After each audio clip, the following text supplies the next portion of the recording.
There is no excuse. It's sloppiness to present these sort of facially deficient indictments, which grand jurors then say don't even meet the very low level required to get an indictment. At trial, prosecutors must convict by convincing a unanimous jury.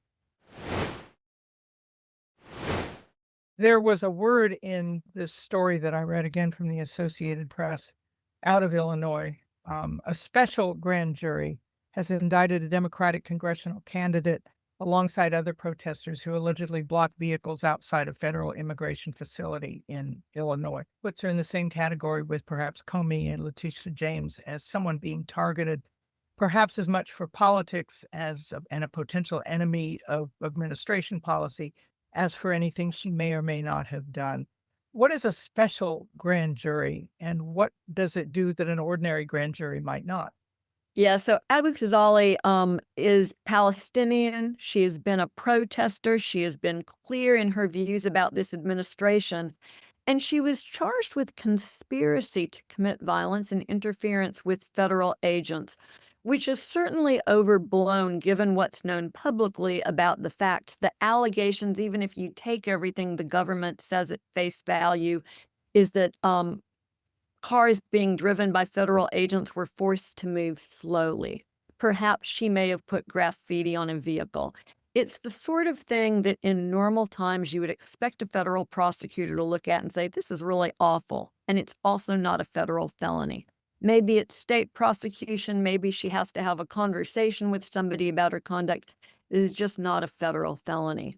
And so the thing about getting an indictment, and I'll get to your question about special grand juries in just a moment, but the thing about the government indicting a marginal case is it doesn't end there. The government will now have to go into court and persuade a jury of her guilt beyond a reasonable doubt. That's going to be tough to do on these facts. A special grand jury, sometimes we call it a long-term grand jury. They're impaneled for a longer period of time. They might be looking at a related series of cases. Sometimes we'll use them for complicated cases, but there's no real implication to the phraseology. Hi, I'm Pat Morrison, one of the hosts of America at a Crossroads. If you like this video, don't just watch. Head over to our website where you can subscribe for early access to new programs, see our upcoming schedules, and connect directly with our guests in our weekly live streams. Thank you for watching. We have seen several grand juries here in Los Angeles and elsewhere that have given a thumbs down when prosecutors have brought cases to them and said, no, we don't think so. And in other cases, the decision, the head count was pretty close on the grand jury.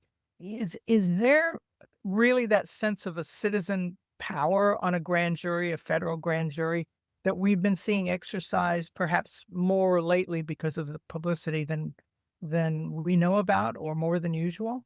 It's exceptional for a grand jury to decline to indict. Here's why. Prosecutors control the process. Let's say I have a case. I've gone in front of the grand jury. I've presented witness testimony to them. I'm a prosecutor. I don't get to testify about the facts or tell grand jurors what the facts are. I bring witnesses in front of them to explain the facts. And then I present them with an indictment. And I'm their legal advisor. I can talk with them about the elements that the prosecutors will have to establish to convict so that they can decide for themselves whether or not the evidence substantiates those elements of the charges. And then they vote. And if you're a prosecutor and you're doing your job, you understand if the grand jury has any concerns about the case. They may ask for additional witnesses. They may ask a witness to clarify some of the facts. They may suggest that they don't believe that the indictment has merit. And what you do in that setting is you offer them more evidence, or perhaps if the indictment is flawed and you haven't perceived it at this point, although you certainly should have, you might go back to your office, consult with colleagues, and even pull the indictment.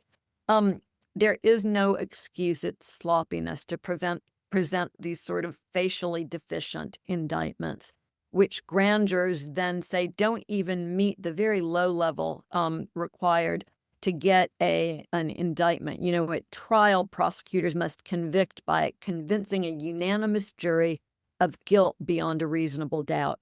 A much lower standard is applied in front of the grand jury But smart prosecutors know that that trial is coming. And so under DOJ rules, you don't go in and seek an indictment unless you believe you have sufficient evidence to obtain a conviction at trial and to sustain it on appeal. And clearly that was lacking here. And this then is why we've seen career prosecutors refuse to take cases and then even depart from their jobs, even resign from their positions. I think you're referring to the prosecution of former FBI Director Jim Comey and of New York Attorney General Letitia James in the Eastern District of Virginia. In both cases, prosecutors have been removed from their positions for saying that they don't believe that there was sufficient evidence to go to the grand jury.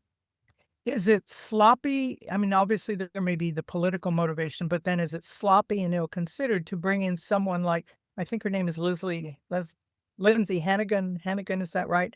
Lindsay Halligan. Halligan, who has not tried a case, who's an insurance attorney, and who, as the judge pointed out, made a number of mistakes in some of the filings.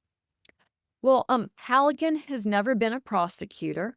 She's an insurance lawyer and she worked for Donald Trump. She's an exceptionally unusual appointment to be the United States Attorney in the Eastern District of Virginia, which handles some of the most complicated and important cases of any U.S. Attorney's office in the country. You know, it speaks to this president's desire to have someone with personal loyalty to him as opposed to expertise and loyalty to the Constitution in that office. And we'll see you again here. We look forward to your support and your continued attention to the programs that you see right now on your screen that we're going to be offering through the end of the year, a very important year with a perhaps even more important year ahead of us in 2026. I'm Pat Morrison. Thanks on behalf of all of the team here for joining us.